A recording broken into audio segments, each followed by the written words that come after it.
25 ans ce 26 août 2015. Aujourd'hui dans l'histoire, on voyage dans notre histoire tous les matins avec vous, Franck Ferrand, bonjour. Bonjour à tous les deux. Alors dites-nous à quel 26 août nous nous rendons avec votre machine à remonter le temps, Franck. Le 26 août 1346 à Crécy-en-Ponthieu dans la Somme pour assister à la plus célèbre bataille du début de ce qu'on va appeler la guerre de 100 ans. En ce 26 août, à Crécy, les Français se battent contre les Anglais. Vous allez me dire, il n'y a pas grand-chose de nouveau. Et comme plus tard, à Poitiers, puis à Azincourt, c'est une dérouillée que nous fait subir la perfide Albion. Mais alors pourquoi? C'est quoi? C'est une erreur stratégique encore? Stratégique, tactique, psychologique, tout ce que vous voulez. Les Français sont arrivés dans la Somme à la suite du roi Philippe VI de Valois. Ils étaient très sûrs d'eux, presque arrogants. Seulement, ils ont une guerre de retard avec leurs chevaliers rigides, bardés d'armures qui pèsent un quintal et les enfoncent littéralement dans l'argile.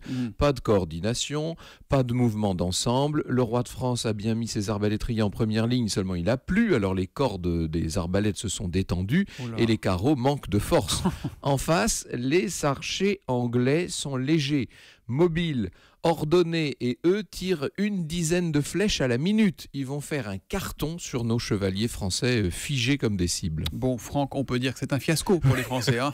Vous avez tout compris. Il y aura même, on peut dire, un petit sursaut de cavalerie française, mais qui va, parce que les cavaliers vont opposer des combats au corps à corps, mais ça ne changera rien.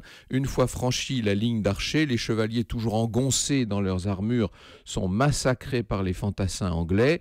De son côté, le roi Philippe s'est jeté dans la bataille. Il se bat comme un beau diable, seulement il est blessé au visage. Il va devoir fuir vers le château de la Broye, dont il fait baisser le pont-levis. Vous savez, ouvrez, ouvrez à l'infortuné roi de France. On peut dire que la guerre de 100 ans commence bien mal pour les Français.